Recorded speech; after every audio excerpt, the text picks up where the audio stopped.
Bismillahirrahmanirrahim. Assalamualaikum warahmatullahi wabarakatuh. Alhamdulillah wa syukurillah ala nikmatillah. Allahumma sholli ala sayyidina Muhammad wa ala ali sayyidina Muhammad. Untuk saudara yang membuka video kami serta telah menekan tombol subscribe-nya dan menekan tombol like, kami doakan semoga Allah Subhanahu wa Ta'ala karuniai kesehatan lahir dan batin. Juga kami doakan semoga Allah Subhanahu wa Ta'ala karuniai keselamatan, kesejahteraan, dan kebahagiaan hidup baik di dunia maupun di akhirat kelak. Amin, amin, amin. Saudara pendengar, Umar bin Khattab radhiyallahu an kalap saat Nabi Muhammad Rasulullah Sallallahu Alaihi Wasallam dinyatakan wafat.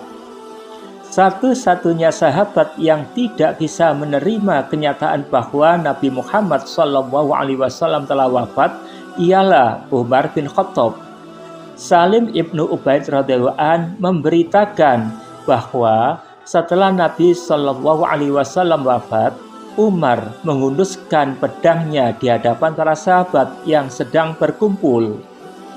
Umar berkata keras-keras, "Demi Allah, siapapun yang menyatakan bahwa Rasulullah Shallallahu Alaihi Wasallam telah wafat, pasti akan aku hajar ia dengan pedangku ini." Para sahabat kala itu hanya diam, tidak bereaksi apa-apa. Sebab mereka adalah kaum ummiyun. Maksudnya tidak pernah ada nabi di tengah-tengah mereka sebelum Rasulullah Sallallahu Alaihi Wasallam. Akhirnya salah seorang sahabat berkata, "Wahai Salim, pergilah ke sahabat Rasulullah, panggillah dia." Sahabat yang dimaksud ialah Abu Bakar As-Siddiq radhiyallahu an. Salim ibnu Ubaid bergegas mendatangi Abu Bakar yang sedang terisak di dalam masjid. Melihat kehadiran Salim, Abu Bakar bertanya, apakah Rasulullah Shallallahu Alaihi Wasallam telah wafat? Selain memberitahukan tentang kewafatan Rasulullah Shallallahu Alaihi Wasallam, Salim juga mengabarkan tentang sikap Umar yang bersikap kalap dan akan membunuh orang yang menyatakan Rasulullah Shallallahu Alaihi Wasallam telah wafat. Seketika Abu Bakar mengajak Salim ke rumah Rasulullah Shallallahu Alaihi Wasallam. Kala itu para sahabat berkerumun di dalam rumah beliau. Abu Bakar radhiyallahu an berkata, "Wahai para sahabat, biarkan saya lewat." Mereka pun memberi seruas jalan. Sesampai di dalam kamar Rasulullah Sallallahu Alaihi Wasallam, Abu Bakar memeluk dan menyentuh lengan beliau.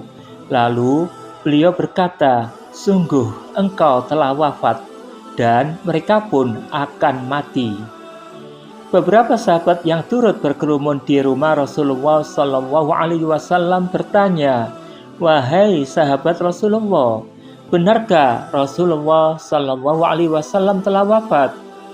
Abu Bakar menegaskan, "Ya." Mereka bertanya lagi, "Wahai sahabat Rasulullah, apakah Rasulullah Sallallahu Alaihi Wasallam akan disalatkan?" Abu Bakar menyaut, "Ya." Mereka kembali bertanya, "Bagaimana caranya?" Abu Bakar radhiyallahu an menerangkan, sebagian orang masuk melakukan sholat jenazah, bertakbir dan berdoa. Setelah itu keluar, kemudian sebagian yang lain masuk dan melakukan sholat jenazah, setelah itu keluar. Begitulah seterusnya bergantian, sehingga semua orang bisa masuk dan melaksanakan sholat jenazah. Sahabat bertanya lagi, "Wahai sahabat Rasulullah, apakah Rasulullah Shallallahu Alaihi Wasallam akan dikebumikan?" Abu Bakar menyaut, "Iya."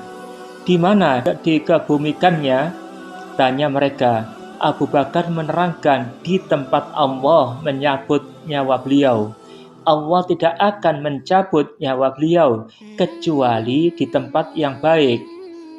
Lalu Abu Bakar memerintahkan agar jenazah Rasulullah SAW dimandikan oleh keluarga beliau. Hadis riwayat Bukhari, Tirmizi, Ibnu Majah, Tabrani, dan Ahmad. Suatu hari Muawiyah radhiyallahu an berkata, Rasulullah SAW wafat pada usia 63 tahun. Begitu pula Abu Bakar radhiyallahu an dan Umar bin Khattab radhiyallahu an. Saat ini saya telah berusia 63 tahun. Hadis riwayat Muslim dan Tirmizi. Demikianlah saudara. Terima kasih atas perhatiannya. Kurang lebihnya kami mohon maaf. Billahi taufik wal hidayah. Wassalamualaikum warahmatullahi wabarakatuh.